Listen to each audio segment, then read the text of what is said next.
Hi எல்லாம் எப்படி இருக்கீங்க? ஸோ தமிழ்நாட்டில் எல்லா பக்கட்டும் ஒரு மாதிரி ரொம்ப பரபரப்பாக இருக்கு. ஏன்னா எலெக்ஷன் வரனால நான் இன்னைக்கு என்னத்தை பற்றி பேசணும்னு நினச்சேன்னு சொன்னால் ரொம்ப ஷார்ட் டைம் பீரியடில் எஸ்டாப்ளிஷ் பண்ணி இன்னைக்கு தமிழ்நாட்டில் மட்டும் இல்லை மொத்த உலகத்துலேயுமே ரொம்ப ஃபேமஸாக இருக்குது ஒரு கட்சி டிவிகே. அதோட தொண்டர்கள், ஃபேன்ஸ், ஆதரவாளர்கள் எப்படி எடுத்துக்கிட்டாலும் அவங்கள ஒரு குறிப்பிட்ட மக்கள் தற்கூரி அப்படின்னு சொல்லி கூப்பிடுறாங்க. அந்த வேர்டு இப்போ ரொம்பவே ஃபேமஸ் ஆயிடுச்சு. ஸோ நிஜமாக அப்படி கூப்பிடுறது சரியா தப்பா? இல்லை நான் ஏன் அப்படி கூப்பிடுறாங்க? அதில் ஏன் பாயிண்ட் ஆஃப் வியூவில் நான் ஒரு சில விஷயங்கள் எப்படி சொல்லணும்னு நினைக்கிறேன். இப்படி தான் உண்மையை சொல்ல போனால் இந்த டிவிக்கு இருக்க ஃபேன்ஸாக இருக்கட்டும், தொண்டர்களாக இருக்கட்டும், கட்சியில் இருக்க வேற எந்த உறுப்பினர்கள், அங்கத்தவர்கள் அவங்களுக்காக வந்ததில்லை. முழுக்க முழுக்க விஜய் அவர்களுக்காக வந்தது. அவரை மட்டுமே ஆதரித்து வந்த கூட்டம். ஈவன் இன்னைக்கு எங்கே போனாலும் எந்த ஒரு எலெக்ஷன் கேன்வசிங் டிவிக்கு பண்ணும்போது கூட தனிக்கரை விஜய் அவர்களோட ஃபேஸை முன்னுக்கு வச்சு தான் பண்ணுறாங்க. ஏன்னா அதுதான் அவங்களோட ஸ்ட்ராட்டஜியாக பண்ணுறாங்க. பட் அந்த மாதிரி அப்படி ஒருத்தருக்கு அவரோட ஃபேன்ஸ் ஆதரவு கொடுக்கறதுல தப்பு என்ன? இல்லைனா ஏன் அவங்கள இப்படி தற்கூறின்னு கூப்பிடணும் அப்படிங்கிறது நான் ஏன் பாயிண்ட் ஆஃப் வியூவில் நான் என்ன எப்படி பார்க்குறேன்னு சொன்னால் இப்படி தான். சாதாரணமான ஒருத்தர் அரசியலுக்கு வரும்போது அது பற்றின பேச்சும் வெளியில் தெரிகிற விஷயங்கள் ரொம்ப கம்மியாக இருக்குது. கட்சியில் உழைச்சி அவங்க பேரை வெளியில் தெரிய வைக்கிறதுக்காக அவங்க படுற பாடு ஒரு மாதிரி வித்தியாசமாக இருக்கும். ஏற்கனவே சினிமா இண்டஸ்ட்ரியில் ரொம்ப ஃபேமஸான, ரொம்ப பரிச்சயமான ஒரு பிக் ஷாட் இந்த மாதிரி திடீர்னு அரசியலுக்குள்ள வரும்போது கண்டிப்பா அந்த பர்டிகுலர் நாட்டில் மட்டும் இல்ல மொத்த உலகமே திரும்பி பார்ப்பாங்க.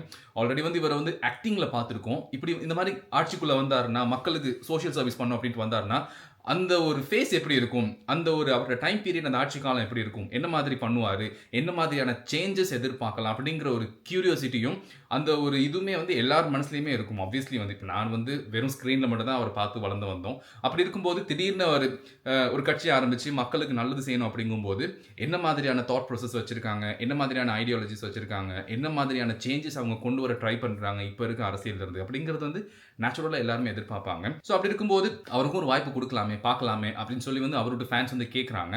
ஆனால் இந்த த்ரூ அவுட் இந்த எலெக்ஷன் கேன்வசிங்கில் அவங்க எந்தெந்த விஷயங்கள்லாம் ரெப்ரசென்ட் பண்ணாங்க, போர்ட்ரேட் பண்ணாங்க அப்படிங்கிறத வச்சு தான் மக்கள் ஒரு மாதிரி ஒரு ஜட்மெண்ட்டுக்கு வருவாங்க. இவங்களுக்கு கொடுக்கலாமா வேணாமான்னு சொல்லிட்டு சும்மா எல்லாருமே சும்மா ஒரு வாய்ப்பு தாங்களே, இல்லைன்னா எனக்கு ஒரு வாய்ப்பு தாங்களே, எனக்கு ஒரு ஆப்பர்ச்சுனிட்டி தாங்களே அப்படின்னு கேட்டோன்னு கொடுத்துட முடியாது. ஏன்னா அது ஒரு கண்ட்ரி, ஒரு நாடு அப்படிங்கும்போது ஸோ அந்த நாட்டோட 5 வருஷம் தலையெழுத்து அந்த தலைவரை நம்பி தான் இருக்கு. இன்னைக்கு நமக்கு அதுக்கு ஒரு பெரிய ஒரு எக்ஸாம்பிள் இருக்கு இல்லையா? ஒரு கண்ட்ரியோட பிரசிடென்ட் ரீசெண்டாக மாறினதுக்கு அப்புறம் மொத்த உலகத்தில் எங்கெங்கே எந்தெந்த இடத்துல இப்படி வெடிச்சுக்கிட்டு இருக்குன்னு சொல்லி எவ்வளோ பேர் அதனால செத்து போயிட்டாங்க அப்படின்னு சொல்லி. அப்படி இருக்கும்போது இது சாதாரணமாக சும்மா ஒரு மூவி சான்ஸ், ஒரு ஆக்டிங் சான்ஸ் மாதிரி இல்லை. இது ஒரு கண்ட்ரியை நம்ம ஒருத்தர் கிட்ட ஒப்படை வைக்கிறோம்.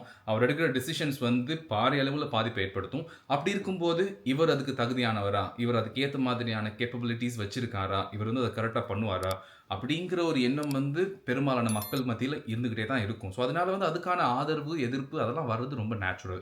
நான் என்ன சொல்ல வரேன்னா ஏன் இவங்களை தற்கூரின்னு கூப்பிடுறாங்க, அது சரியா பிழையா அப்படின்னு பார்க்கும்போது ஃபார் எக்ஸாம்பிள் ஒரு பெரிய ஒரு செலிபிரிட்டியாக இருக்கட்டும், ஒரு பெரிய ஒரு பிஸ்னஸ் பிக் ஷாட்டாக இருக்கட்டும், ஒரு பொலிட்டீஷியனாக இருக்கட்டும், அவங்கள நிறைய பேர் கண்மூடித்தனமாக நான் இந்த அடிப்படையான மக்களை பற்றி பேசுகிறேன். அவங்க ஃபாலோ பண்ணும்போது எல்லாருமே ஒரு எதிர்பார்ப்போடு அவங்கள ஃபாலோ பண்ணுறதில்ல. ஸ்பெஷலி ஒரு செலிபிரிட்டி எடுத்துக்கிட்டோம்னா ஈவன் இப்போ விஜய் அவர்களை ஃபாலோ பண்ணுற ஃபேன்ஸ் கூட அவர் எனக்கு அது செய்வார், இது செய்வார், இல்லைனா அவரோட சொத்துல எனக்கு எதை கொடுப்பாரு, அவரோட ஷேர்ஸ்ல எனக்கு இவ்வளோ கொடுப்பாரு, அவர் அதை எனக்கு திரும்ப கொடுப்பாரு, இல்லைனா அந்த ஃபியூச்சரில் எனக்கு அதை எனக்கு பண்ணி கொடுப்பாரு அப்படிங்கிற ஒரு இன்டென்ஷனில் யாருமே ஃபாலோ பண்ணுறதில்ல. ஈவன் விஜய் அவர்கள் மட்டும் இல்லை, எந்த ஒரு செலிபிரிட்டி எடுத்துக்கிட்டாலும் அவங்கள ஃபாலோ பண்ணுற ஒரு ஃபேன் அவங்க எனக்கு அது பண்ணுவாங்க, இது பண்ணுவாங்க, இல்லைனா ஏதாச்சும் அவங்களால எனக்கு ஏதாவது ஒரு லாபம் இருக்கும் அப்படின்னு நினச்சி பண்ணுறதில்ல. அவங்க எல்லாருக்கும் இருக்க ஒரு அதிகபட்ச ஆசை என்னன்னு சொன்னால் அவங்க நல்லா இருக்கணும், அவங்க ஒரு மாதிரி மேலே மேலே போகணும். அட் த சேம் டைம் எங்கேயாச்சும் நான் கண்டனா நான் கை காட்டுற மாதிரி இருக்கணும், என்னை பார்த்து ஒரு சிரிக்கணும், இல்லை நான் என் கூட அதிகபட்சமாக போனால் ஒரு ஃபோட்டோ எடுத்துக்கணும், அவ்வளோதான் அவங்க ஆசை.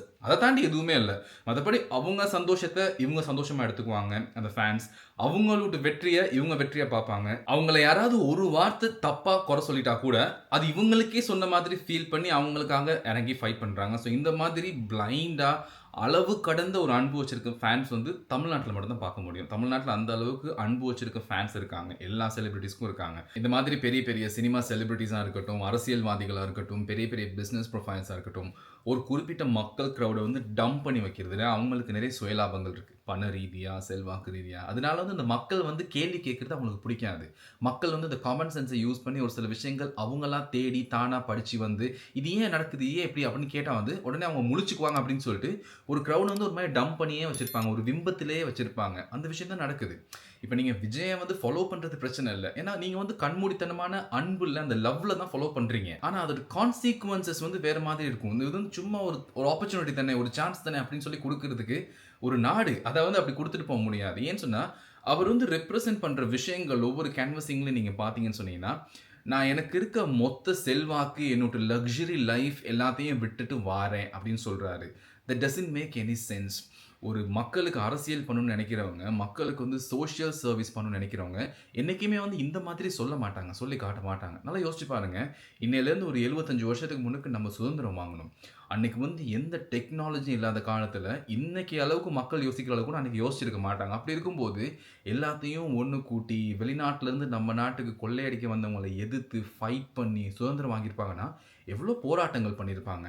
இன்னைக்கு வரைக்கும் நம்ப அவங்கள தான் ரெப்ரசென்ட் பண்ணிக்கிட்டு இருக்கோம். அவர் அப்ப பண்ணாரு. அவரோட ஐடியாலஜி, அவரோட கொள்கை அப்படித்தானே இன்னைக்கு வரைக்கும் பேசிக்கிட்டு இருக்காங்க. அப்படி இருக்கும்போது, இன்னைக்கு அத விட கொஞ்சம் அட்வான்ஸ்டா, அத விட மேல இன்னைக்கு இருக்க டெக்னாலஜி வச்சு, இன்னைக்கு இருக்க ரிசோர்ஸஸ், இன்னைக்கு இருக்க ஃபெசிலிட்டீஸ் வச்சு, மக்களுக்கு என்னென்ன மாதிரியான சேஞ்சஸ் கொண்டு வரலாங்கிற பிராக்டிகல் சொல்யூஷன்ஸ் பத்தி நெறைய பேசணுமா இல்லையா? நான் எந்த கட்சிக்கும் சார்பா பேசல. யாருக்குமே பயஸ்டா பேசல. பட் என்ன சொல்ல வரேன்னா, நீங்க ஒருத்தர் மேல காட்டுற அளவுக்கு அதிகமான அன்புனால, அந்த இடத்துல நீங்க கொஞ்சம் யோசிக்க மறந்துடுறீங்க. இது சரியா?